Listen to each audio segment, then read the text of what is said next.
Sometimes the top rope just isn't tall enough, and you need to jump off something higher. Luckily, there is that big screen at the end of the arena, known as the Titantron. Here are several WWE wrestlers who made the climb and took the leap. As you probably know, Shane McMahon is no stranger to heights, so it isn't surprising that he decided to jump off the Titantron. Twice. The first time was in 2001 at Backlash. Shane O'Mac was competing in a last man standing match against The Big Show. Of course, the contest didn't stay exclusive to the ring, and the two ended up brawling on the outside. When the world's largest athlete started swinging at Shane with a pipe, the future best in the world chose to climb the Titantron to get away. Before Big Show reenacted King Kong, Test intervened and laid the giant out on a piece of staging. With Shane as high as he could go, he leaped off the Titantron and delivered one devastating elbow drop to Big Show. Of course, nobody was getting up after that, but thanks to Test, Shane McMahon made it past the 10 count and won the match.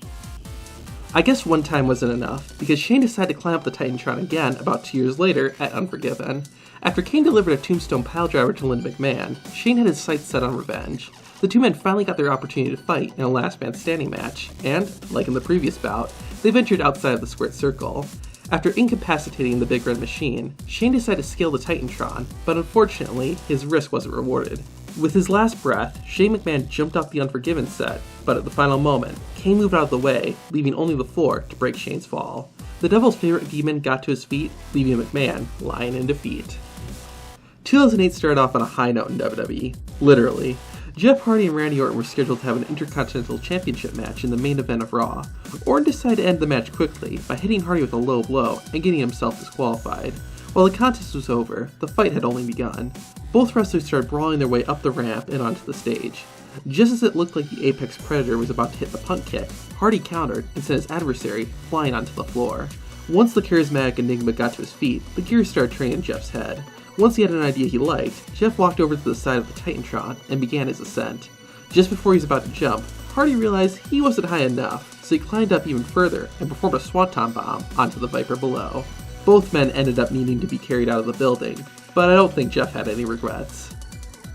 In 2014, we saw a battle between two of the most dominant factions in WWE history, Evolution and The Shield.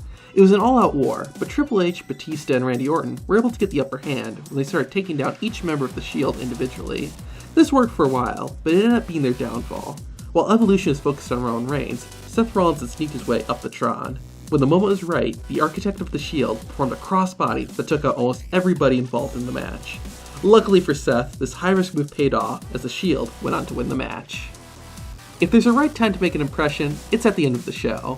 During the final minutes of Raw in 2019, Samoa Joe and Roman Reigns started throwing fists at one another. Shortly after the confrontation began, Drew McIntyre joined the fight. To help make it an even playing field, Cedric Alexander rushed out to join Roman, and soon enough, more wrestlers joined in the melee. Unsure of who to go after, Alexander decided to take down everyone at once and climbed to the top of the LED board and executed a crossbody. The scrap continued for a little while longer, but in the end, the Queen City's favorite son and his allies were the ones standing tall. Which jump did you think was the best? Make sure to leave your answer in the comments, and for more action, check out the celebrities who jumped the barricade and attacked wrestlers. I'm Zach from Tap Out Corner, and take it easy.